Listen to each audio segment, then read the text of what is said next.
ఎఫెసీయులకు రాసిన పత్రిక 5వ అధ్యాయము.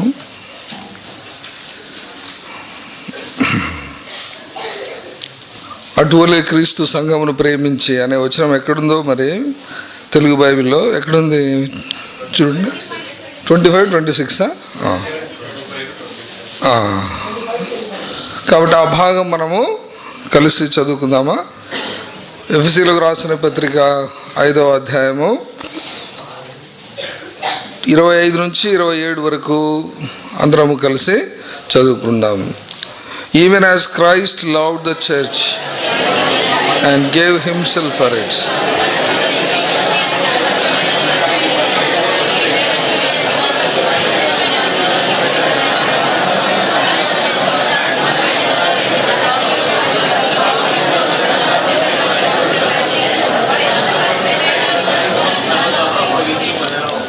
తర్వాత కొలస్సీయులకు రాసిన పత్రిక 1వ అధ్యాయము, కొలస్సీ 1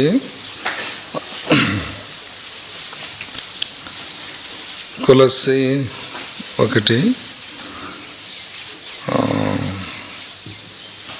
ఎక్కడుందంటే అది ఈవెన్ యాజ్ ఆయన శరీరములో కొదువైన పాటలు అని ఉంటాయి చూడండి. ఎన్నో వచనంలో ఉంది ఏమా?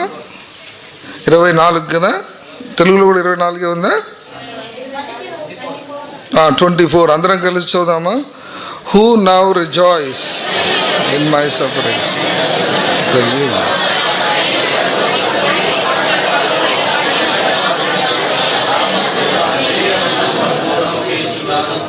ప్రార్థన చేసుకుందామా?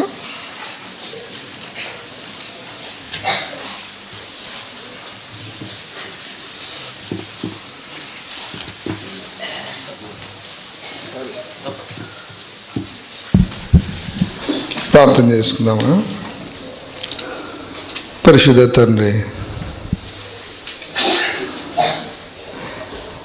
నీ అనాదికాల సంకల్పంలో నీవు సంఘాన్ని చూసిన వాడవు. భూమి మీద ఉన్నవి పరలోకంలో ఉన్నవి ఒకటిగా కూర్చాలని, unto the praise of his glory అని అనేక మర్మములతో కూడిన అంశాలు నీ వాక్యంలో రాయించావు. మేము వాటిని అంత గ్రహించలేము. కృపగల తండ్రి, అయితే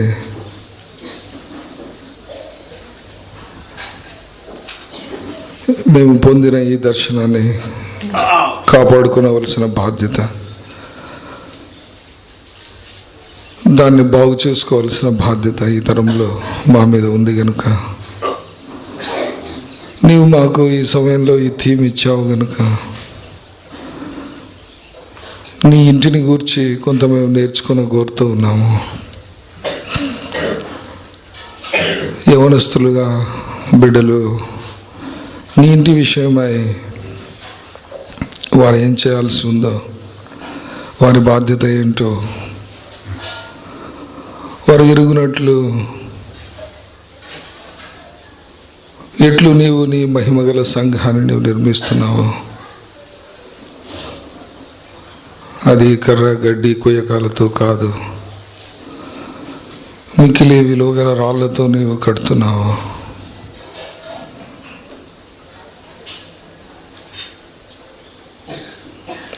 కనుక ఈ క్రయముతో కూడినటువంటి ఈ పనిలో మా భాగం ఏంటో మేము ఎరుగుటకు మా కన్నులు తెరువుము.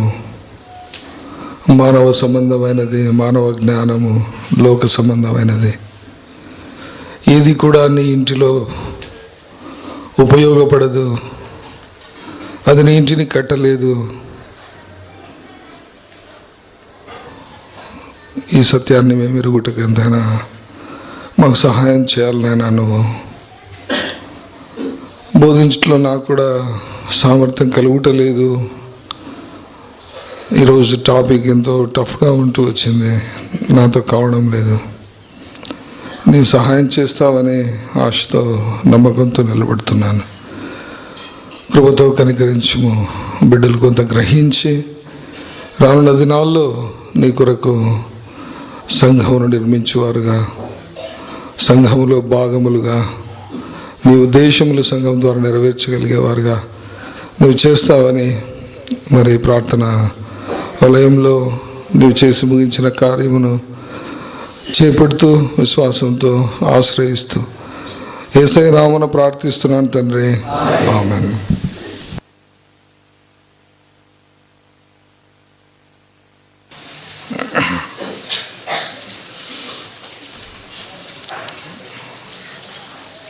సో మొదటి రోజు మనం ఏం చూసాము? దేవుని మందిరంలో చెప్పండి.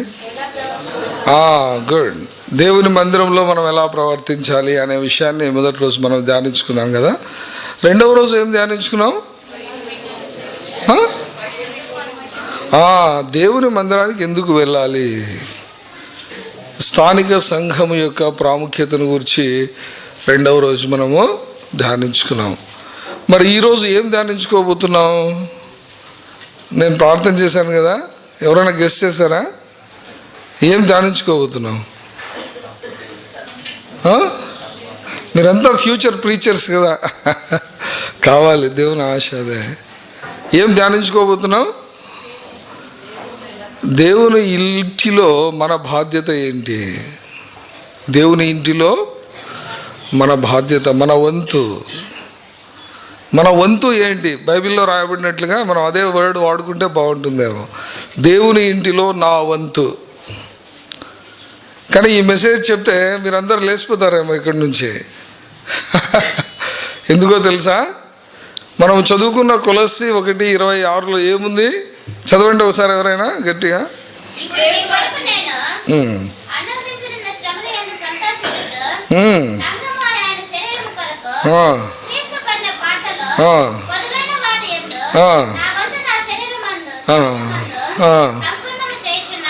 అరే, ఇక్కడ వంతు అనే మాట వచ్చిందా? ఎవరు చెప్తున్నారు ఈ మాట? పౌలు చెప్తున్నాడు అన్నమాట. నా వంతు నేను చేస్తున్నాను. ఇప్పుడు మనం ఏం మాట్లాడుకోవాలి? దేవుని ఇంటిలో నా వంతు, దేవుని ఇంటిలో నా భాగము, దేవుని ఇంటిలో నా పాత్ర, లేదా దేవుని ఇంటిలో నా బాధ్యత అనేది మనం మాట్లాడుకుంటూ ఉంటే ఈ వచనం చదివితే మనందరికీ భయం అవుతుంది. నాకు కూడా భయం అవుతుంది. ఎందుకో తెలుసా? చూడండి ఆ వచనం ఎట్లా స్టార్ట్ అవుతుందంటే 1:24 now I rejoice in my sufferings. ఎవరైనా కష్టాలలో సంతోషించే వాళ్ళు ఉంటారా? చెప్పండి. ఇప్పుడు కష్టాలలో నేను సంతోషిస్తాను అనేవాళ్ళు ఎవరైనా చేయొద్దండి, చూద్దాం. మరి ఓసారి Victor brother school of sufferings అని అనంతపురంలో చెప్పింటే అప్పుడు నేను యవనస్తునిగా చేతులు ఎత్తమన్నాడు అనమాట, పాత మందిరంలో. గుర్తుందా నీకు? స్కూల్ ఆఫ్ సఫరింగ్స్ అని ఒకసారి సబ్జెక్ట్ తీసుకొని చెప్తూ చేయొద్దంటే అప్పుడు నేను చేస్తున్నాను అనమాట. అంటే అప్పుడు తెలియదు. స్కూల్ ఆఫ్ సఫరింగ్స్, కష్టపడడానికి ఇష్టపడే వాళ్ళు ఎవరైనా ఉన్నారా? ఒక్కరు కానీ ఒక్క చేయగానే ఎత్తలేదే.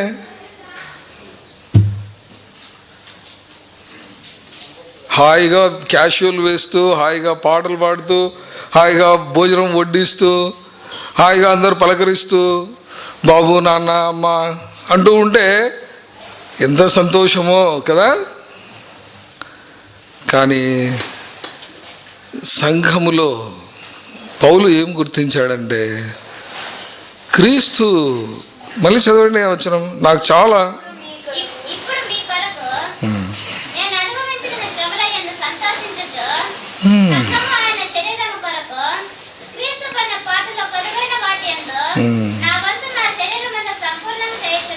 బా, దీన్ని నేను ఇంటర్ప్రిట్ చేయలేను, దీన్ని నేను వివరించలేను. చాలా టఫ్గా ఉందన్నమాట. నేను రాత్రి నుంచి నేను నోట్స్ ఫిక్స్ చేసుకోలేకపోతున్నా, పాయింట్లు రాసుకోలేకపోతున్నా. ఎందుకంటే పౌలు పొందిన ఈ రెవల్యూషన్, పౌలు పొందిన ఈ ప్రత్యక్షత మనకు హిమాలయ పర్వతం అంత ఎత్తుగా ఉంది, మన అనుభవానికి చాలా దూరంగా ఉంది. మనం అనుకుంటున్నటువంటి మాదిరిగా లేదు ఇది. సంఘంలో నా బాధ్యత అంటే అనే మీరు ఏమనుకొని ఉంటారు చెప్పండి? ఏమనుకోలు? సంఘంలో బాధ్యత నాది క్యాషియో వేసేదా, తపలా కొట్టేదా, లేకపోతే ఇంకా నేను ఏం చేసేది, వాక్యం చెప్పేదా, లేకపోతే ఇంకా ఏం చేయాలి అంకుల్ నేను? We always look for positions. We will always look for privileges. We always look for rights. అంటే స్థానం కొరకు, ఆధిక్యతల కొరకు, హక్కుల కొరకు సంఘంలో చూస్తుంటాం అన్నమాట. ఏమైనా వస్తాయా నాకు సంఘంలో అని. దానికి రివర్స్ ఉంది ఇక్కడ. అందుకే నేనేం చెప్పలేనండి మీతో. ఇది మీకే కాదు, నాకు కూడా చాలా కష్టంగా ఉంది. ఏం మాట ఇది? క్రీస్తు సంఘము కొరకు, మళ్ళీ చదవండి.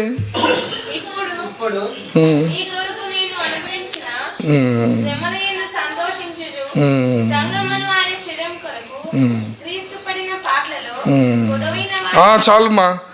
క్రీస్తు పాటలు పడినాడంటే ఏంటి పాటలు అంటే? పల్లెల్లో బాగా మాట్లాడతారు ఇట్లాంటి భాషలు. వాడు ఎన్ని పాటలు పడుతున్నాడు రా కుటుంబాన్ని సాకేకి. పాపం ఆ పిల్లను ఇంజనీరింగ్లో చేర్పించినాడు, కొడుకును ఎన్ని పాటలు పడుతున్నాడో వాడు. లేకపోతే ఆ ఇల్లు కట్టుకున్నప్పటి నుంచి ఎన్ని పాటలు పడుతున్నాడు వాడు పాపం, ఆ అప్పుల్లో నుంచి బయటకు రాలేక. క్రీస్తు పడిన పాటలలో కొదువైనవి ఏమైనా ఉంటే అవి నా శరీరమందు నేను సంపూర్ణం చేసేదే నా వంతు. That is my role, that is my privilege.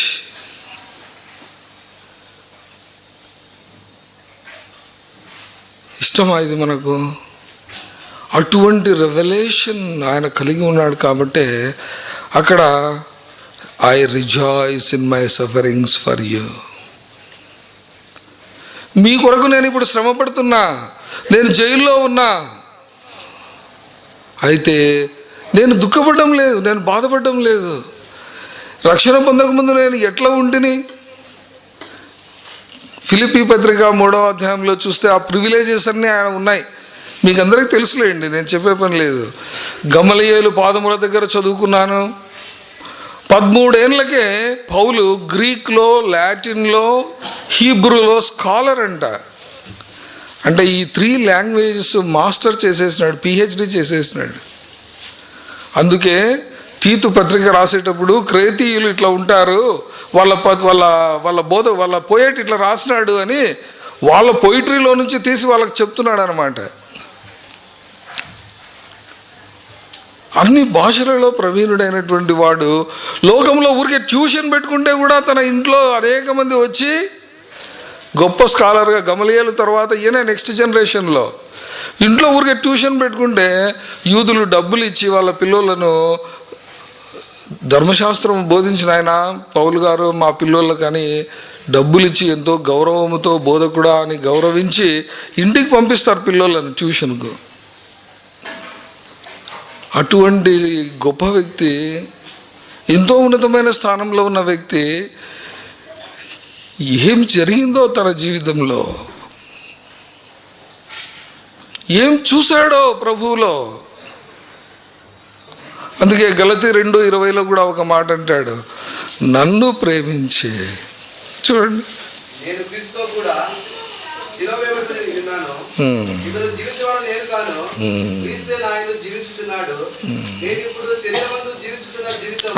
నేను ఇప్పుడు శరీరమందు జీవించుచున్న జీవితము నన్ను ప్రేమించి నా కొరకు తన్ను తాను అప్పగించుకొనిన దేవుని కుమారుని కొరకు నేను జీవిస్తున్నాను. చాలు. ఇప్పుడు పౌలు నువ్వు అడగచ్చు, ఏం పౌలు నిన్ను ఒక్కనే ప్రేమించినాడా? మమ్మల్ని అందరినీ ప్రేమించలేదేమయ్యా అంటే, మీతో నాకు ఎందుకు స్వామి, మిమ్మల్ని ప్రేమించినాడో లేదో నాకు తెలియదు. వాడు గుడ్డోడు కూడా అట్లే చెప్పినాడు కదా, అతడు బోధకుడో ఇదొకడు నాకెందుకు నాయన అవన్నీ మీతో, నేను ఇంతకుముందు చూడకుండా గుడ్డివానిగా ఉంటిని ఇప్పుడు చూస్తాను, నేను ఇంతకుముందు అట్లా ఉంటేనే ఇప్పుడు ఇట్లా ఉన్నాను. నాకు అర్థమైంది ఏమంటే నన్ను ప్రేమించినాడు, మనం చాలాసార్లు ఏమంటామంటే యేసుప్రభు పాపులను ప్రేమించినాడు, యేసుప్రభు లోకాన్ని ప్రేమించినాడు, యేసుప్రభు సంఘాన్ని ప్రేమించినాడు. నిన్ను ప్రేమించినాడని నువ్వు ఎరుగుదువా? నన్ను ప్రేమించి నా కొరకు తన్ను తాను అప్పగించుకున్నాడు. నిజంగా పౌలు జీవితంలో తాను పొందినటువంటి దమస్కు మార్గంలో దేవుడు ఎట్లా తాకాడో, ఏమి చూపించాడో, ఏం తెలియజేశాడో, తర్వాత ఆయన అరేబియా ఎడారిలోకి పోయి ఏం కనిపెట్టాడో మనకు ఆయన హృదయ లోతుల్లోనికి మనం వెళ్ళలేము. ఆయనలో జరిగిన పరివర్తన ఎంత గొప్పదో దాన్ని మనం క్వాంటిఫై చేయలేము, దాన్ని కొలవలేము. ఎందుకంటే దాని రిజల్ట్ అంత మ్యాగ్నిట్యూడ్లో ఉందన్నమాట. దాని ప్రభావము. మనం కూడా రక్షణ పొందినాం, మనం కూడా ప్రభువును ఎరిగినాము. కానీ అందుకే పౌరులు తర్వాత ధ్యానించే పత్రికల్లో చూస్తే ఎన్ని చోట్ల రాస్తాడు. గలతీ 1 చూడండి, గలతీ 1:20. ఉండండి మా, అది 20 కాదో నాకు సరిగ్గా గుర్తులేదు, చెప్తాను. 1:16 చదువు మా. సారీ,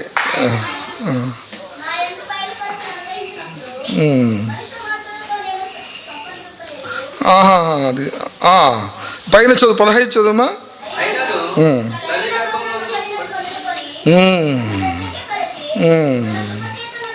చాలు.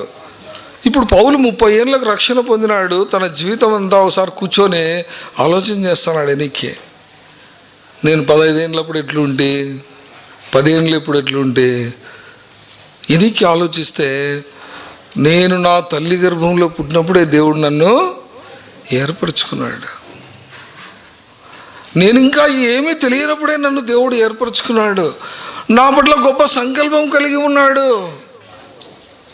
అందుకే ఫిలిప్పీ 3లో అంటాడు, దేని నిమిత్తము నేను పట్టబడి తినో దానిని నేను పట్టుకొనుటకై గురి యొద్దకే పరిగెత్తు. దేవుడు నన్ను ఒక ఉద్దేశంతో పట్టుకున్నాడు.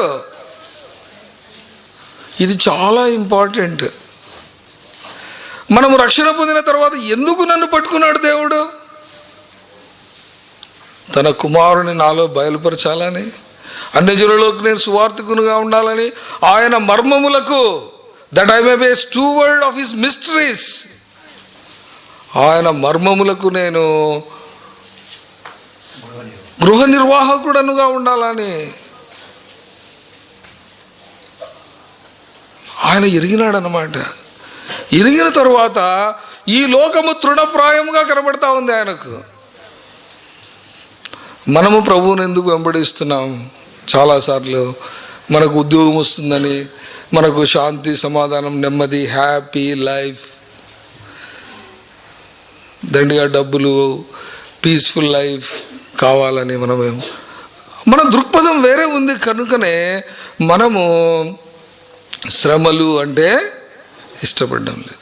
నేను ఒకసారి సాధు సుందర్ సింగ్ గారి బుక్ చదువుతూ ఉంటే ఆయనను భూటాన్లో పట్టుకొని ఆ గుంతలో వేస్తారనమాట. వేస్తే ఆల్రెడీ ఆ గుంతలో వేసిన వాళ్ళు చాలామంది ఉంటారు. ఆడికి పోతానే ఎట్లుంటుంది స్మెల్ చాలా. నేను ఇందాక ఆడ కూర్చున్నా, ఆడ చెట్టు కింద కూర్చున్నాం అనమాట. ఒకరోజు మీరంతా ఫుల్గా ఉంటే పిల్లలు లోపల కూర్చోలే, మేము వెనకాల కూర్చుంటామని మేమంతా పెద్దలం ఆడ కూర్చున్నాం. అక్కడికి లెట్రిన్ స్మెల్ బాగా వస్తూ ఉంది అక్కడ కూర్చుంటే. దానికే మనం ఏం చేస్తున్నాం, ముక్కులు మూసుకుంటున్నాం. వేరే చోటికి పోదామా, ఏమైనా స్థలం ఉందా అని అట్లా వెతుకుతున్నాం అనమాట. నేను కూడా వెతికినా.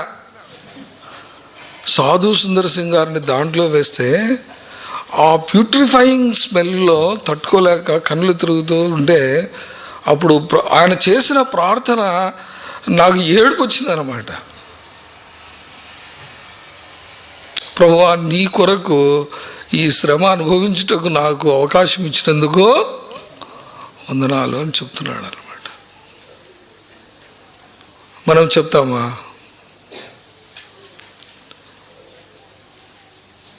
పౌలు జీవితంలో ఎందుకు అంత పని చేయగలిగాడంటే క్రీస్తు సంఘము కొరకు, ఆయన దేవుని క్రీస్తు సంఘము కొరకు ఏం చేశాడు? ఎఫెసీ 5లో మనం చూసినాం. దానిని మహిమగల సంఘముగా చేయాలా అని, యాక్చువల్గా మీకు ఒక పుస్తకం మేము పరిచయం చేయాలని అనుకున్నాము, టైం లేక దాన్ని తెప్పిలేకపోయినాము. వీలైతే మళ్ళీ మీరు తెప్పించుకోండి.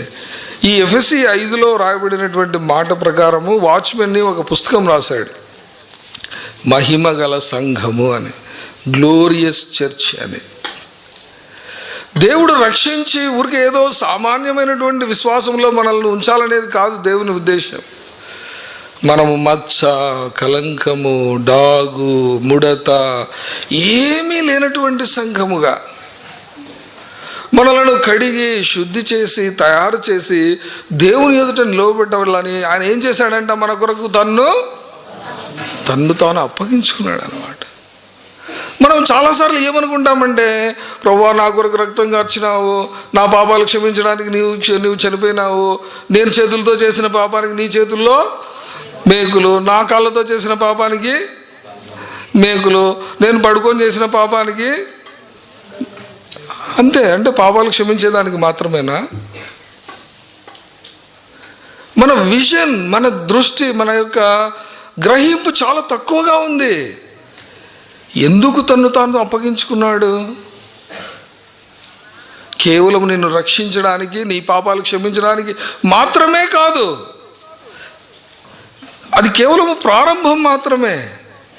నిన్ను ఏం చేయాలని కోరుతున్నాడంటే, నిన్ను నన్ను సంఘాన్ని మహిమగల సంఘముగా చేయాలని కోరుతున్నాడు. అందులో వాచ్మెన్ని ఫస్ట్ చాప్టర్లో ఏం రాశాడంటే, ఈ మహిమగల సంఘానికి సాదృశ్యమైనటువంటి, మీ అసైన్మెంట్లో ఇంకొక ఆన్సర్ నేను ఇప్పుడు మీకు లీక్ చేస్తున్నాను. సంఘానికి సాదృశ్యం ఎవరంటే హవ్వ, ఆదాము భార్య ఉంది కదా, ఆమె మహిమగల సంఘానికి సాదృశ్యం అని చక్కటి పటం రాశాడు అనమాట వాచ్మెన్ని. మీరు చదవండి, పెద్దోళ్ళు కూడా చదివితే మంచిది. అందులో చెబుతూ ఒక్క మాట చెప్తాడు ఆయన, హవ్వ ఎక్కడి నుంచి వచ్చింది? ఆదాములో నుండి వచ్చింది. సంఘము అనేది క్రీస్తులో నుండి రావాలి. క్రీస్తుకు బయట ఒక గడ్డి పుల్ల కూడా లోపలికి రాకూడదు. చాలా బాగా రాశాడు అనమాట ఆ మాటలు.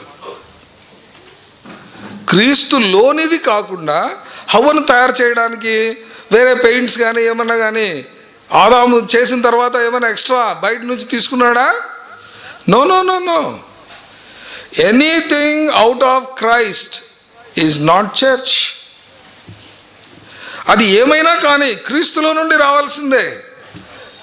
క్రీస్తు సంపూర్ణతలో నుండి, క్రీస్తు ఐశ్వర్యములో నుండి వచ్చినది మాత్రమే సంఘముగా కట్టబడగలదు. కానీ లోక జ్ఞానము, లోక సామర్థ్యము, మన తలాంతులు, మన గిఫ్ట్స్, నువ్వు ఎంత టాలెంటెడ్ అయినా కావచ్చు, అది లోక సంబంధమైందైతే, అది అనాయింటెడ్ అంటే అది దేవుని వలన నీవు పొందింది కాకపోతే సంఘానికి ఉపయోగపడదు. ఆ పుస్తకం తర్వాత కొనుక్కొని చదువుకోండి. ఇప్పుడు మన అంశం ఏంటంటే, కాబట్టి క్రీస్తు తన్ను తాను అప్పగించుకున్నాడు. క్రీస్తు చేయవలసిందంతా చేశాడు. ఇదిగో నేను వెళ్తున్నాను శిష్యులకు చెప్పి ఆయన వెళ్ళిపోయాడు. ఇప్పుడు పౌలు చెప్తున్నాడు, ఆయన తన శరీరమందు, ఆయన తన సంఘమును శరీరము కొరకు పడినటువంటి పాటలలో మిగిలినటువంటి వాటిని నా వంతు అది. ఇప్పుడు మనం అడగచ్చు పౌలును, ఏం పౌలు నువ్వే అంత వంతు పంచుకోవడం ఏమి? పీటర్ ఉన్నాడు కదా, పేతురు, ఆయనకు కొంత వంతు ఇయ్యి. మనమైతే ఏం చేస్తాము? మనమైతే అంకుల్ అంతా నేనే చేయాలని, అంకుల్ పక్కన ఆయన కూడా ఉన్నాడు కదా, ఆయనకు కొంచెం ఇవ్వండి. ఏంటివి శ్రమలా, ఆధిక్యతలా, లేకపోతే హక్కులా? శ్రమలు. ఈయనేమంటున్నాడు, మిగిలినవన్నీ నా వంతు, నా శరీరంలో నేను పూర్తి చేస్తానంటుంటే వేరే వాళ్ళ గురించి ఆయన ఆలోచించటంలా. మిగిలినవి నేను చేస్తాను నా వంతు శరీరం. తర్వాత మిగిలితే వచ్చేటువంటి తరములో, ఏ తరములో వాళ్ళు ఆ తరములో ఉన్నటువంటి సంఘము కొరకు మిగిలినటువంటి పాటలు నీ శరీరం ముందు నువ్వు పడతావా? ఆయన శరీరం అనే సంఘము కొరకు నీ శరీరం ముందు నువ్వు కష్టాలు పడేదానికి ఇష్టమా? ఇష్టము కాకపోతే నీవు దేవుని ఇంటిని కట్టలేవు. దేవుని ఇంటిని మహిమగల సంఘముగా నువ్వు మార్చలేవు, మార్చుటలో నువ్వు సహాయపడలేవు. కాబట్టి ఇది కాన్సెప్ట్ చాలా కష్టంగా ఉంటుంది. అంటే నీవు దేవుని ఇంటిని కట్టాలంటే నీవు కొంత కోల్పోవడానికి ఇష్టపడాలి.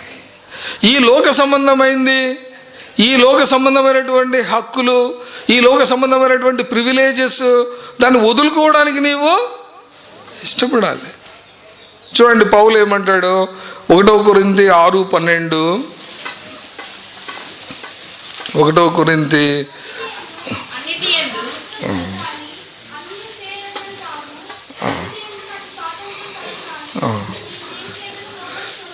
అన్నిటినీ చేయుటకు నాకు స్వాతంత్రము కలదు, కానీ అన్నీ చేయదగినవి కావు. 1 కొరింథీ 9వ అధ్యాయంలో చూస్తే, నేను యూదులకు యూదుడను, అన్యజనులకు అన్యజనుడు, అన్ని రకముల వారికి అన్ని విధముల వాడనై ఉంటిని. ఎందుకమ్మా పౌలు నువ్వు అంత కష్టపడుతున్నావే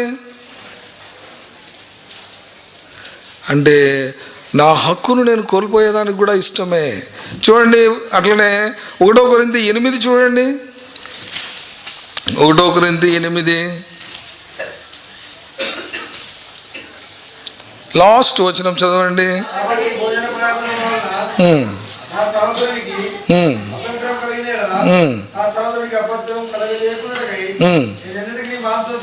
చూస్తురా, ఈ మాట రూల్ పెడితే మనం ఉంటామా మందిరంలో? మందిరంలో ఎప్పుడు సాంబారే పెట్టేది, చికెన్ పెట్టమయ్యా అని చెప్పినారనుకోండి, ఎన్ని గొనుగులు ఎన్ని సనుగులు. ఇక్కడ పాయింట్ ఏమంటే, ఎదుటివాని క్షేమము నిమిత్తమై నేను నా హక్కులు కోల్పోవడానికి నాకు ఇష్టమే. I'm ready to forgo. తినడం తప్పేం కాదు, కానీ నేను తినడం వల్ల సహోదరుడు ఏమవుతున్నాడు? అభ్యంతరపడుతున్నాడు. ఇప్పుడు నేను కాస్ట్లీ బట్టలు వేసుకోవడం తప్పేం కాదు, కానీ నేను కాస్ట్లీ బట్టలు వేసుకోవడం వల్ల పక్కన ఉన్నటువంటి వాడు చూసి అయ్యో నాకు లేకపోయానే అని వాడు బాధపడి అభ్యంతరపడుతున్నాడు, కాబట్టి నేను వేసుకోను. అట్లా నువ్వు ఇంకెన్నైనా పెట్టుకోవచ్చు, దాంట్లో నీ లెవెల్లో నువ్వు ఆలోచించుకోవచ్చు. నాకు హక్కు ఉంది. ఇంకో చోట పౌలు అంటాడు, అపోస్తలుడనుగా నేను మంద కాచుతున్నాను కాబట్టి మంద పాలు తాగడం నాకు హక్కు లేదా? అయినను ఇతరులకు భారముగా ఉండకుండా నిమిత్తము ఈ నా సొంత చేతులు ఏమైనాయి? కష్టపడినవని మీకు తెలుసు. పౌలు ఏం చేస్తున్నాడు? టైం ఉన్నప్పుడల్లా గుడారాలు కుట్టుకుంటున్నాడు, టైం దొరికినప్పుడల్లా పని చేస్తున్నాడు. తనకున్న రైట్స్ పోగొట్టుకుంటున్నాడు, తనకున్న హక్కులు వదిలేసుకుంటున్నాడు. He's forgoing, sacrificing. అదే మనం అక్కడ చదివినటువంటి మాట, ప్రభువు తన్ను తాను అప్పగించుకున్నాడు. నేను అప్పగించుకుంటున్నా. ఇంకో చోట అంటాడు, మేము we are ready to burn our selves like candle అని. తెస్సలోనియన్స్లోనో ఎక్కడో అంటాడు కదా, మేము కాలిపోవుటకు నేను ఇష్టపడుతున్నాను అంటాడు. ఎందుకు? సంఘము క్షేమం పొందితే చాలు. ఎందుకు సంఘము క్షేమం పొందితే? అక్కడ కూడా ఒక మాట గమనించండి మీరు. ఇప్పుడు కుటాగుల సంఘం మాది కాబట్టి మేము మా సంఘం కోసం మేము త్యాగం చేస్తామయ్యా, అది క్రీస్తు బయట నుంచి వచ్చిండేది. జాగ్రత్త, అక్కడే డిసెప్షన్. శత్రువు చాలా తెలివిగా మోసం చేస్తాడు. అనంతపుర సంఘం మాదయ్యా, మేము అనంతపుర సంఘం కోసం ఏమైనా చేస్తాం, ఇది మాదే, నువ్వు నిన్నలాగా మనం వచ్చినావు అనేవాళ్ళు కూడా ఉన్నారన్నమాట. అది క్రీస్తుకు బయట. పౌలు ఏమంటున్నాడు ఇక్కడ, ఎందుకు నేను సంఘము కొరకు చేస్తున్నానంటే ఆయన శరీరము, ఇది నాది, నేను స్థాపించిన సంఘం అని కాదు ఇక్కడ అర్థం. కొన్నిసార్లు మనం అట్లా చేస్తామన్నమాట. ఇప్పుడు నేను స్థాపించిన సంఘం కోసం అయితే నేను ఏమైనా ఆడికి పోయి చెయ్యి అని నేను ఆడ చేయను అంటే నీకు నిజమైన ప్రత్యక్షత లేదు. ఇక్కడ పౌలు ఏం చెప్తున్నాడు? ఆయన శరీరమైనటువంటి సంఘములో కొదువైనటువంటి పాటలు నేను పడుతున్నాను అంటున్నాడు. ఆయన శరీరము కనుక, ఆయన నా కొరకు చనిపోయినాడు కనుక, త్రూ హిమ్, ఇన్ క్రైస్ట్, క్రీస్తు ద్వారా నాకు సంఘముతో సంబంధం. క్రీస్తే కదా నన్ను సంఘంలోనికి చేర్చాడు. కాబట్టి తన జీవితంలో తనకున్న వాటిని ప్రభు సంఘం కొరకు కోల్పోవడానికి, త్యాగం చేయడానికి, నష్టపరుచుకోవడానికి ఇష్టపడినప్పుడే మనము సంఘములో భాగం కాగలము. సంఘాన్ని మనము క్షేమాభివృద్ధిలోనికి నడిపించగలము. ఇది చదువుతున్నప్పుడు మనకు నెహెమ్యా గుర్తొస్తాడు. తర్వాత మీరు చదవండి. తర్వాత మోషే గుర్తురాడా? నిన్న అంకుల్ చెప్పినాడు, ఎవరో సంబడి స్పోక్ ఆఫ్ మోసెస్. మోషే తాను ఫరో కుమారుడు అని అనిపించుకోవడానికి ఇష్టపడడం లేదు, కానీ వాటన్నిటిని పోగొట్టుకున్నాడు అన్నమాట. కలగబో బహుమానము నిమిత్తమై క్రీస్తు నిమిత్తమైన నింద ఏమిగా ఇచ్చుకున్నాడు చూడండి. మరి నాకు చాలా ఆశ్చర్యం అవుతుంది. అందుకే పాత నిబంధనకు కొత్త నిబంధనకు ఎంత ఆర్గానిక్ యూనిటీ ఉంది చూడండి కదా. అందుకే పేతురు 2వ పత్రికలో అనుకుంటా, క్రీస్తు ఆత్మ వారి యందు ఆల్రెడీ నివసించిందంట. క్రీస్తు ఆత్మ, అప్పటికి క్రీస్తు రాకపోయినా క్రీస్తు ఆత్మ వాళ్ళలో ఆల్రెడీ నివసించింది. పాత నిబంధన భక్తులలో, పాత నిబంధన ప్రవక్తల్లో, పాత నిబంధన పెద్దలలో క్రీస్తు ఆత్మ అప్పటికే ఉన్నిందని 2వ పేతురులో ఉందన్నమాట. కాబట్టి మనము సంఘము క్షేమాభివృద్ధి చెందాలంటే మనము దేనికి ఇష్టపడాలా? ఆ మిగిలినటువంటి నా వంతు, నా బాధ్యత. ఇప్పుడు చెప్పండి, ఎంతమంది ఇష్టపడతారు నా వంతు సంఘంలో? ఇప్పుడు ఒక ప్రశ్న, ఇప్పుడు మనము ఈ లైట్ ఆఫ్ ఈ వర్డ్లో, దేవుని ఈ వాక్యపు వెలుగులో మనం ఆలోచిస్తే మన బాధ్యత సంఘంలో మనకు ఉందా లేదా? ఏం బాధ్యత అది? ఏం బాధ్యత? ఇప్పుడు ఇక్కడ పౌలు గురించి మనం ఇంతసేపు మాట్లాడినాం కదా. ఆయన ఏమంటున్నాడు? శ్రమలు పడడం, పాటలు పడడం, పోగొట్టుకోవడం, నష్టపరుచుకోవడం. మరి ఇట్లాంటి దాంట్లో మన బాధ్యత ఉందా లేదా? ఉంది అనేవాళ్ళు చెప్పండి ఇప్పుడన్నా. అంటే మీరు శ్రమలు పడవని నేను చెప్పడం లేదు. మన బాధ్యత ఉందా లేదా? ఉంది. చాలాసార్లు మనము సంఘములో మన బాధ్యత ఏంటి, ఇది మనము థియరిటికల్గా కొంత మాట్లాడుకున్నాము. ఇప్పుడు మనము ప్రాక్టికల్గా ఒక 20 మినిట్స్లో నేను ముగిస్తాను. ఇప్పుడు ప్రాక్టికల్గా మనము దీన్ని మన సొంత జీవితంలో యవనస్తులంగా మనం అప్లై చేసుకుంటే మనం ఏం చేయగలుగుతాం సంఘంలో? మనం చాలాసార్లు సంఘంలో నా బాధ్యత ఏమి అంటే చాపలేసేదా, తర్వాత కసువు నూకేదా, లేకపోతే లెట్రిన్లు కడిగేదా? అక్కడి నుంచి మేమంతా అక్కడి నుంచి వచ్చిన వాళ్ళమే అన్నమాట. లెట్రిన్లు కడిగే దగ్గర నుంచి మనం అంతా రావాలా. మనం ఇంకా ఏమి అన్నం వడ్డించేదా, లేకపోతే గంపలు మోసేదా? విక్టర్ బ్రదర్ చెప్తా ఉండే కదా మొన్న సువార్తలో, అన్నం మేము మోసుకొని పోతూ ఉంటాం అన్నమాట. ఎత్తుకోండి అంటే ఎవరు ఎత్తుకోరు, అప్పుడే నువ్వు ఎత్తుకోవాల్సిందే. ఆ టీముకు కావాల్సినంత అన్నము తలగా మీద ఎత్తుకోవాలంటే చిన్న విషయమా? నేను ఇంటికి వచ్చినా కూడా నాకు ఇక్కడ పెయిన్ పట్టుకొని ఇడ్చలేదన్నమాట చాలా రోజులు. గంప ఎత్తుకొని తలకాయ మీద అందరికీ, టీంలో ఉండే వాళ్ళందరికీ అన్నం గంపలో పెట్టింటారు. అది ఎత్తుకొని కదిరి చుట్టూ ఆ పక్క కొండలలో ఎక్కి దిగాలన్నమాట. దానితో పాటు గాస్పెల్స్ కూడా ఉంటాయి. తలకాయల మీద పెట్టుకొని మోసుకొని యవనస్తులంగా పోతూ ఉంటామన్నమాట. తీసుకోండి అన్నా అంటే అలా కొంచెం ఇక్కడ ప్రాక్టికల్ థింగ్స్ అన్నమాట. ఆడ నోవా అట్లాంటి వాళ్ళు లీడర్స్ ఉంటారు కదా, ఏ తమ్ముడు నువ్వు బాగా లావున్నావు రావా నువ్వు తీసుకోవా అంటే, లేదా నాకు మొన్ననే ఇది కొంచెం ఇట్లా ఇది అంటారు అన్నమాట.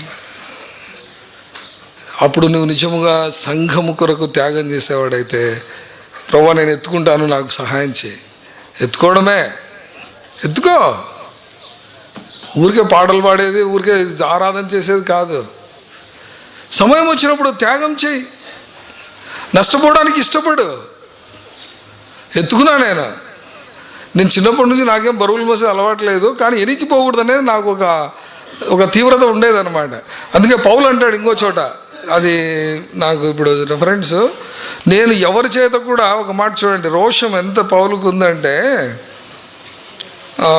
1 Corinthians 9 ఇతరుల చేత నేను అనిపించుకోవడం నాకు ఇష్టం లేదని అంటాడు పౌలు. నోవా ఇక్కడ పొద్దున్న చదివినాను 1 Corinthians అదేనా,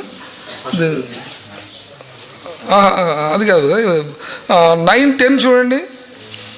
9:10 9:15 సారీ 9:15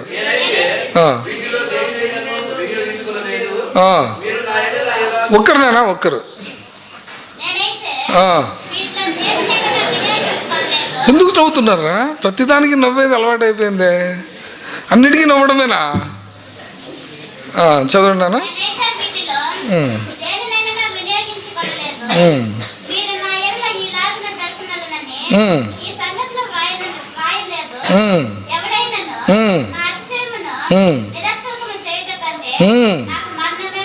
బా, ఇక్కడ నేను పక్కన నోట్స్ ఏం రాసుకున్నానంటే, ఈ వచనానికి ఏ జెలస్ మ్యాన్ అని రాసుకున్నా.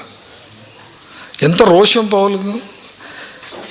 It were better for me to die than any man should make my glorying void. చనిపోవడానికైనా సరే, కానీ నేను ఇతరులు నా యొక్క అతిశయమునకు నిరర్థకం చేయడం నాకు ఇష్టం లేదు.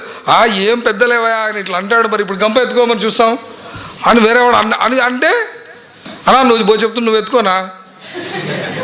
అది సరే ఎత్తుకోలే. మరి ఇతరులు నా అతిశయమును నిరర్థకం చేయడం కంటే సరే నడిచినంత దూరం నడిచి పడిపోదాం కదా. వాళ్ళు ఊరి వరకు నడిస్తే నేను సగం ఊరన్నా నడచలేనా? అందుకే పౌలు ఇంకో చోట అంటాడు, నన్ను బలపరచువాని బట్టి నేను చేయగలం. పవర్ ఆఫ్ రిజరెక్షన్ అని ఊరికే బోధించడం కాదు, చూపించాల. నాకు బాగా గుర్తుంది, ఒకసారి అనంతపూర్లో ఇండిపెండెన్స్ డే రోజు సువార్త చేసినాం. పొద్దున పోయినాము, సాయంత్రం వరకు చేసినాం. ఇట్లా చూస్తే నేను హార్మోనియం వేసుకొని ఉన్నాను అనమాట. సువార్తలో ఇట్లా తీసుకుంటే ఉప్పు తెల్లగా వస్తూ ఉందన్నమాట. నేను ఊరికి ఇట్లా పెట్టుకున్నాను నాలుగు మీద చూద్దామని. చాలా మామూలు ఉప్పులాగే ఉంది, టేబుల్ సాల్ట్ లాగా ఉందన్నమాట. ఇట్లా తీస్తే ఉప్పు వస్తూ ఉంది. ఎంత పొద్దున్న నుంచి సాయంత్రం వరకు. మరి కష్టపడకపోతే ఎట్లా? మనము కష్టాలు వచ్చినప్పుడు, సమర్పించుకోవాల్సి వచ్చినప్పుడు, త్యాగం చేయాల్సి వచ్చినప్పుడు, ఇప్పుడు నోవానా యాబ్సెంట్ అయినాడు అనుకో, సాంగ్ నెంబర్ 15 అని బ్రదర్ చెప్తాడు. అక్కడ క్యాషియో ప్లేయర్స్ అంతా అప్పటికి అలర్ట్ అయిపోయి ఉంటారు. నోవానా యాబ్సెంట్ అయినాడు, నెక్స్ట్ ఎవరిని పిలుస్తారు? నన్ను పిలుస్తాడా?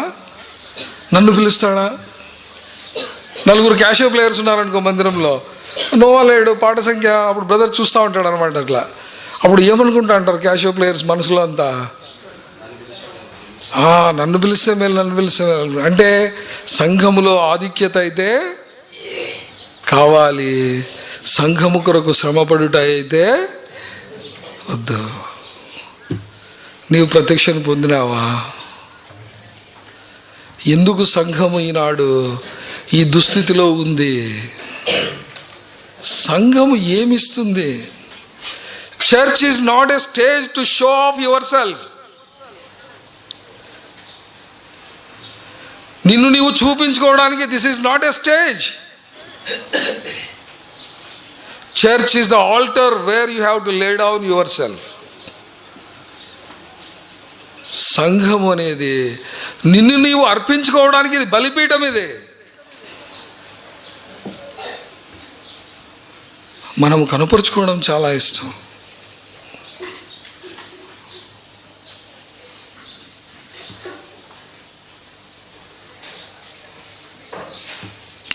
కాబట్టి పౌలు జీవితంలో మనం చూస్తే చాలా ఇల్లస్ట్రేషన్స్ ఇంకా మనం చెప్పుకోవచ్చు.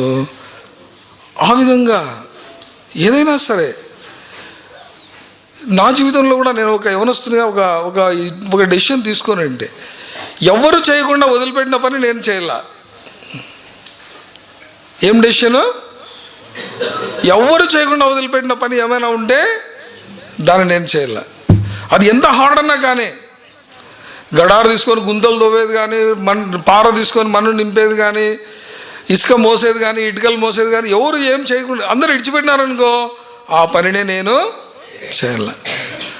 మనకు బయాలజీలో ఒక లా ఉంది తెలుసా? మనకు లా ఆఫ్ లిమిటింగ్ ఫ్యాక్టర్స్ అని ఉన్నారు. ఎవరైనా లా ఆఫ్ లిమిటింగ్ ఫ్యాక్టర్స్ తెలుసా మీకు? లా ఆఫ్ లిమిటింగ్ ఫ్యాక్టర్స్ అంటే ఏమంటే, ఇప్పుడు కిరజని సంయోగ క్రియ అంటే ఇంక నేనంతా మళ్ళీ మీకు బాడీని చెప్పినట్లయితే వద్దులేండి. ఇప్పుడు ఏదైనా ఒక పని జరగాలంటే చాలా ఫ్యాక్టర్స్ ఉంటాయి. 1, 2, 3, 4. 4 ఉంటేనే ఆ పని జరుగుతుంది. 3 ఉన్నాయి, 4 లేదు. ఆ 4వది అప్పుడు ఏమవుతుందంటే దట్ ఈస్ లిమిటింగ్ ఫ్యాక్టర్ అవుతుంది అన్నమాట. అది నువ్వెందుకు చేయకూడదు? ఆ పని జరగాలంటే 3 పనులు అందరూ ఒప్పుకుంటున్నారు చేయడానికి, ఇంకొక పని మిగిలింది, దాన్ని చేయడానికి ఎవరికి ముందు రావడం లేదు. నువ్వెందుకు చేయకూడదు? నిజముగా నువ్వు ప్రభువు నిన్ను ప్రేమించినాడని, ప్రభువు నీ కొరకు చనిపోయినాడని నువ్వు నమ్ముతూ ఉంటే, ఆ ప్రభు యొక్క శరీరములో కొదువైన పాటలను నీ వంతు నువ్వు నెరవేర్చాలని నువ్వు అనుకుంటూ ఉంటే నువ్వెందుకు చేయకూడదు? నువ్వెందుకు ఆ డెసిషన్ తీసుకోకూడదు? మా ఊరికి పోయినాక సంఘములో ఎవరూ చేయకుండా పోటీలు పడేటివన్నీ పోనీ, ఇట్లాంటివన్నీ పక్కకు. దానికోసం పోటీలు పడే వాళ్ళు ఉంటారు, పడని. ఏవి విడిచిపెట్టింటారో దాన్ని చేయడానికి నీకు ఇష్టమా? కాబట్టి మన జీవితంలో మనము అటువంటి వాటిని ఈ ఈ ఈ ప్రిన్సిపల్ గుర్తుపెట్టుకోండి, ఈ నియమం గుర్తుపెట్టుకోండి. ఏమా నియమము? క్రీస్తు శరీరము కొరకు నా వంతు, నా శరీరమందు నేను శ్రమ పడతాను, నేను ఇష్టపడతాను. ప్రభువా నువ్వు ఏమైనా శ్రమ పెట్టు. అందుకే ఒకప్పుడు నేను కొంత ఆలోచించి ఎందుకబ్బా ఇదంతా తలనొప్పని కొంచెం నేను కూడా వెనక్కు పోతూ ఉంటాను అనమాట. అప్పుడు దేవుడు నాతో ఒక మాట మాట్లాడినాడు. చూడండి, మత్తయి సువార్త 11. మనం మామూలుగా రోడ్ల మీద అరిచే వచనం ఏది? ఎన్నో వచనం అది మీకు తెలుసు కదా, కానీ దాని కిందిది మనకు అవసరం. ఆ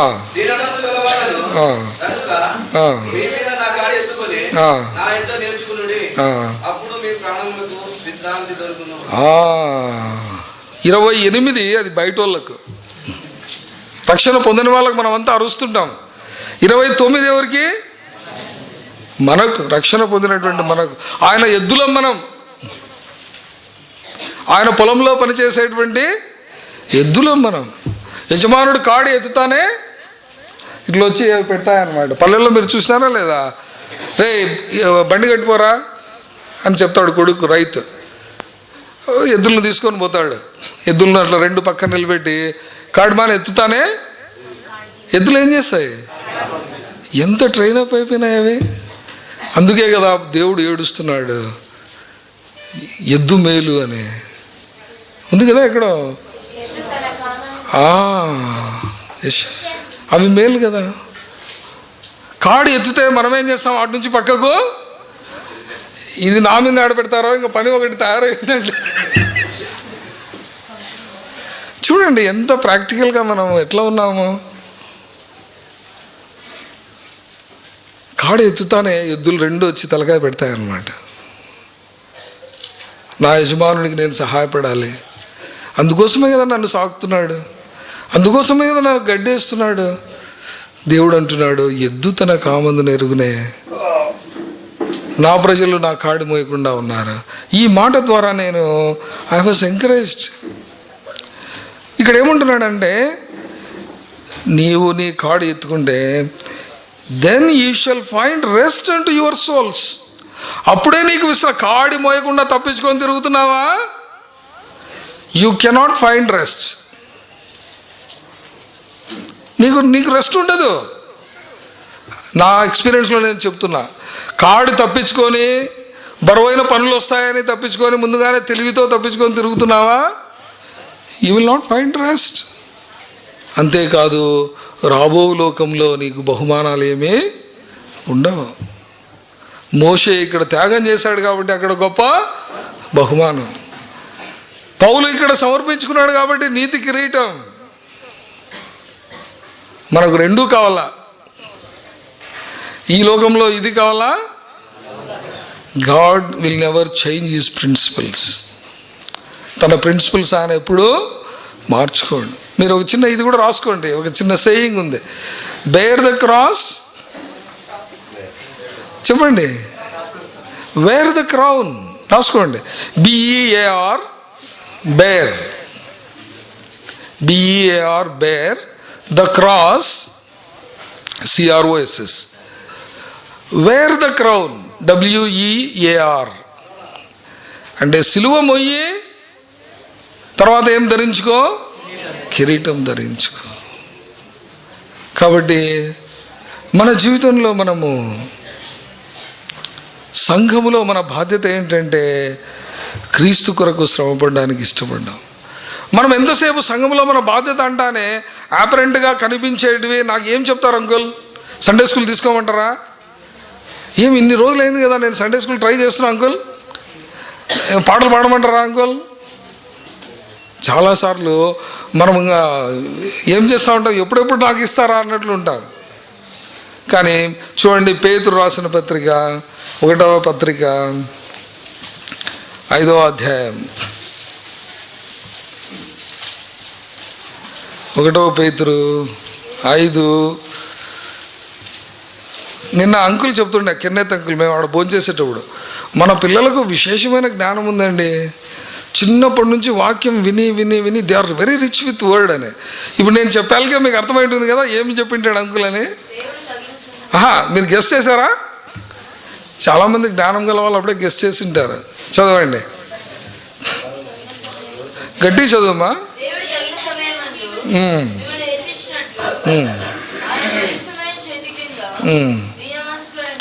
కాబట్టి నీకు టాలెంట్స్ ఉన్నాయా, ఓపిక పెట్టుకో.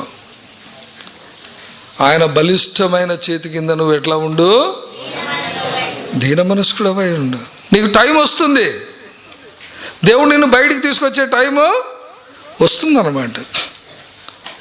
నిజమైన లీడర్ ఎవరు కూడా వాడంతా వాడు పొడుచుకొని బయటికి రాడు. నిజమైన లీడరు సంఘం నడిపించేవాడు లేదా సంఘానికి ఉపయోగపడే పనులు చేసేవాడు తనంతట తాను ముందుకు రాడు. అది లోకం ప్రిన్సిపల్ వేరే, దేవుడు తన సంఘాన్ని కట్టే ప్రిన్సిపల్ వేరే. మోషే అప్పుడు ఏమనుకున్నాడు, ఐగుప్తీయుని చంపి నాయకుడు కావాలనుకున్నాడు. కానీ దేవుడు ఆ ప్రిన్సిపల్ను మార్చేసినాడు. 40 ఏళ్ళు ట్రైనింగ్ ఇచ్చి అరణ్యంలో మోషే ఇప్పుడు రా అంటే, ఇప్పుడు మోషే ఏమంటున్నాడు చెప్పండి, నేను నాతో కాదు ప్రభువా. అప్పుడు పోతానంటివి కదయ్యా అంటే అది 40 ఏళ్ళ క్రితం ప్రభువా. మరి ఇప్పుడు ఏమైంది, ఈ ట్రైనింగ్లో నేను తెలుసుకున్నాను నాయన నాతో కాదని. ఇప్పుడు నువ్వు క్వాలిఫైడ్ రా, నేను చేయగలను, నాతో అవుతుంది, నేనే చేస్తాను, ఆయన కంటే నేను బాగా వేస్తాను, ఆయన కంటే నేను బాగా బోధిస్తాను, ఆయన కంటే బాగా నడిపిస్తాను అని నీలో నువ్వు అనుకుంటున్నప్పుడు you are unfit, you are not qualified. నాతో కాదు స్వామి,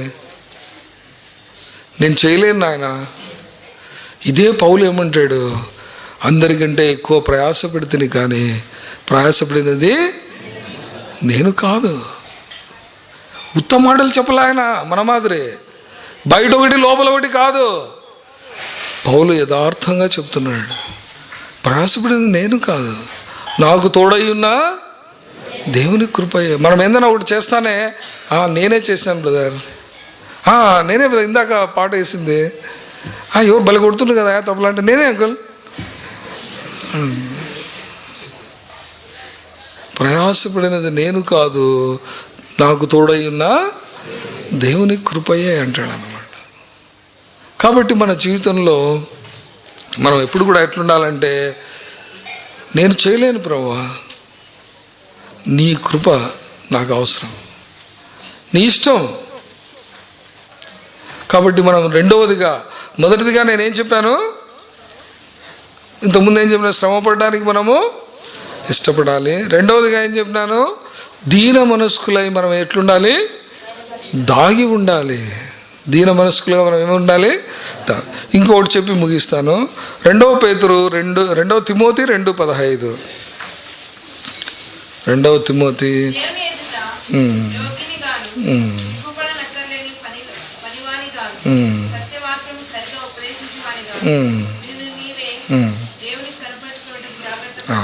యవనస్తుడుగా నువ్వు చేయాల్సింది ఇంకోటి ఏముందంటే, అంటే చదువు వచ్చిన వాళ్ళందరూ కూడా, study to show thy self approved unto God, a work man.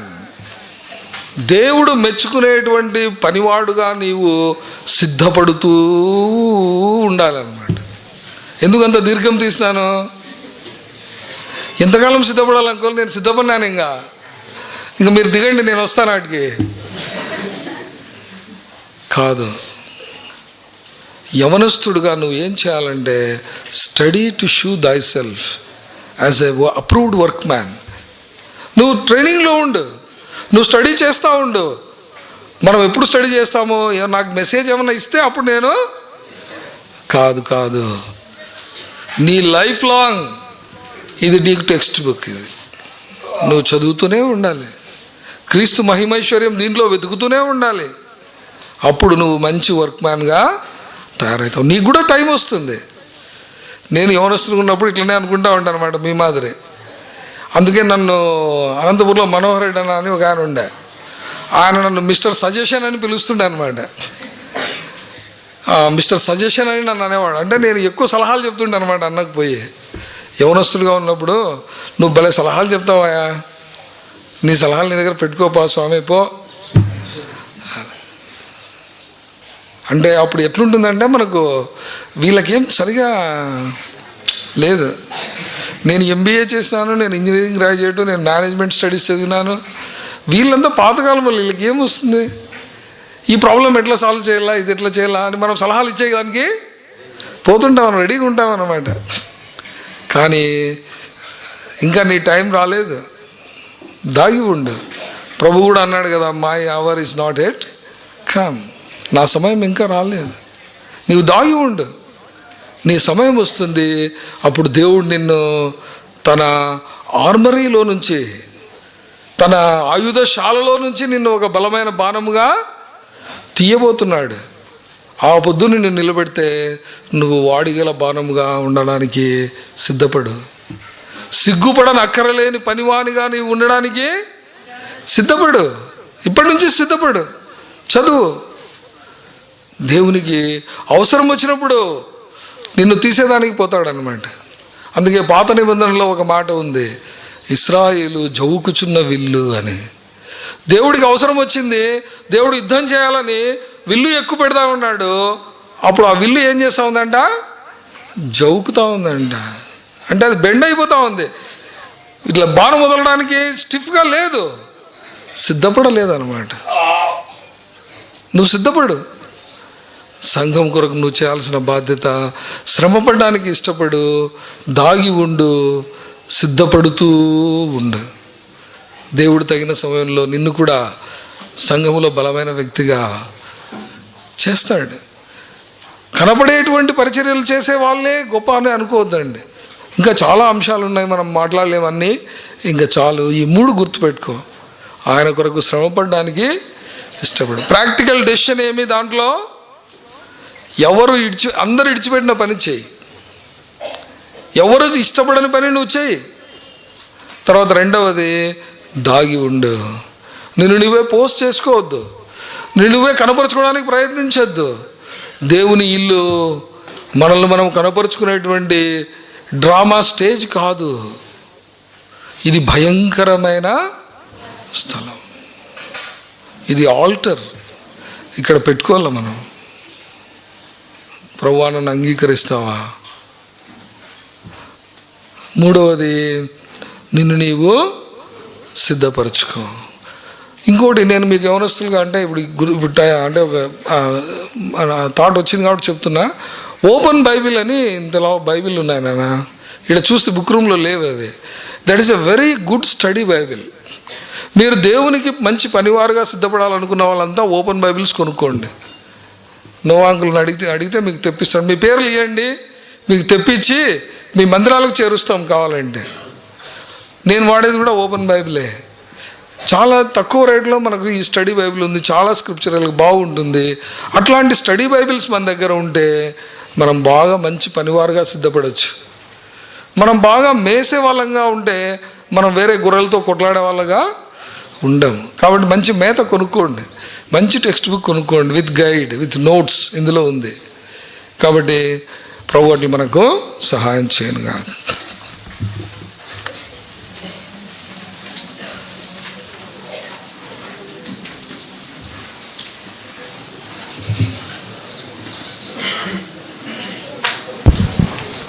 దయచేసి మోకరించండి.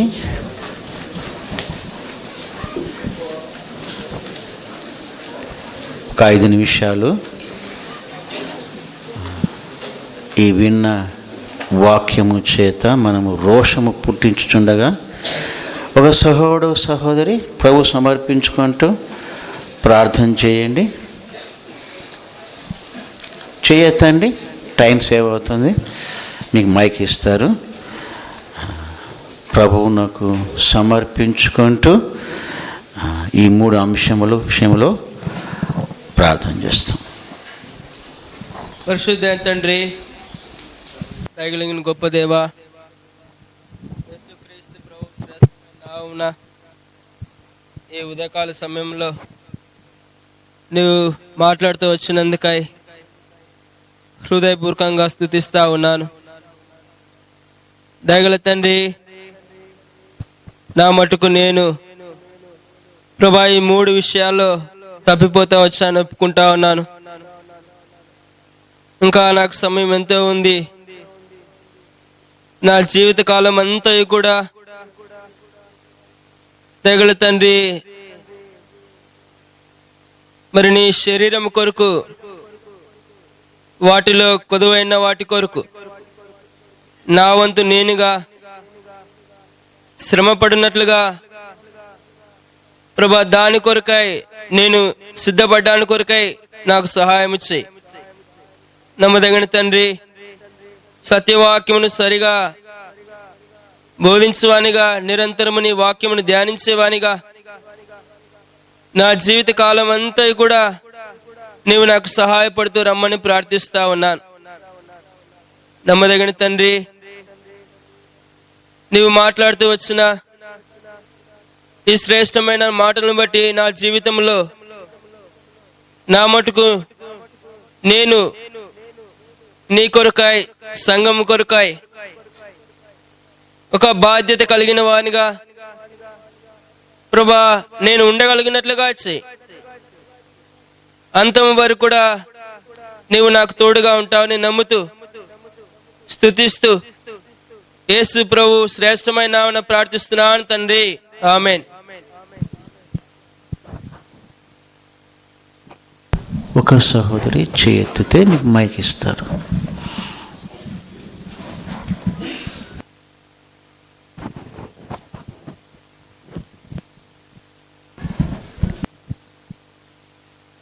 ప్రేంగల తండ్రి, పరిశుద్ధమైన దేవా, నమ్మకమైన ప్రభువా, మీకు వందనములు చెల్లించుకుంటూ ఉన్నాను. ఈ ఉదయకాల సమయంలో మీరు కూడా నాతో మాట్లాడుతూ వచ్చినందుకే మీకు వందనములు చెల్లించుకుంటున్నాను ప్రభువా.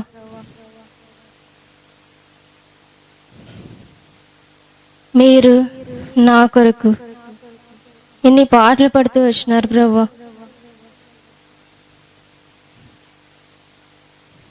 అయితే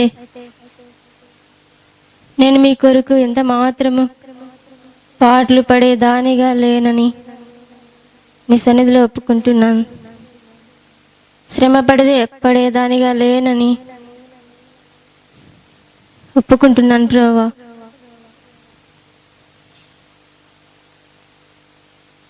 దయచేసి నన్ను క్షమించుము ప్రభువా.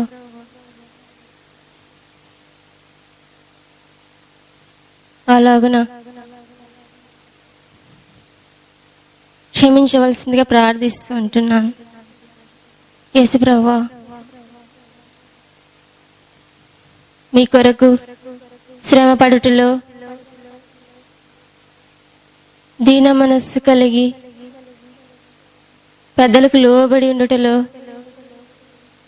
పెద్దల మాట వినుటలో, మీ మాట వినుటలో, మీ కొరకే శ్రమ పడుటలో ప్రభువా నాకు కూడా ఎంతైనా సహాయం చేసి రావాల్సిందిగా వేడుకుంటున్నాను. ప్రభువా, ఇక్కడ చేరిన బిడ్డలందరినీ కూడా జ్ఞాపకం చేసుకోనండి.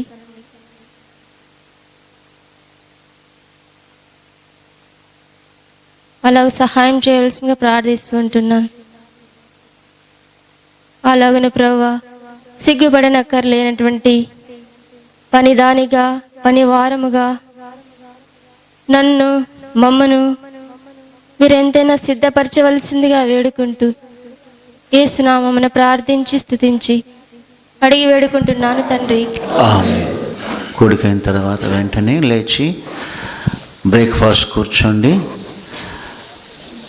మన ప్రభు అయిన యేసుక్రీస్తు కృప, తండ్రి అయిన దేవుని ప్రేమ, పరిశుద్ధాత్మని అన్యోన్య సహవాసం దినమంతటిలో మనతో తోడై ఉండును గాక. ఇది దేవుని మందిరమే, వేరొకటి కాదు. ఇది దేవుని మందిరమే, వేరొకటి కాదు. పరలోకపు గవినీదే, ప్రభుని ఇల్లంతటిలో నీవు నమ్మకముగా నుండుము. ప్రభుని ఇల్లంతటిలో నీవు నమ్మకముగా నుండుము. సాత్వికముతో సిలువ మోయుచు, సాత్వికముతో సిలువ మోయుచు ప్రభుని రాకకు నిరీక్షించుము. సాత్వికముతో సిలువ మోయుచు ప్రభుని రాకకు నిరీక్షించుము. పరలోకపు గవినీదే, ఇది దేవుని మందిరమే, వేరొకటి కాదు. ఇది దేవుని మందిరమే, వేరొకటి కాదు. పరలోకపు గవినీదే.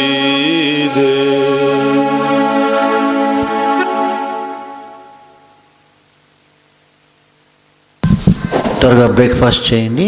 9:30 గంటలకు తిరిగి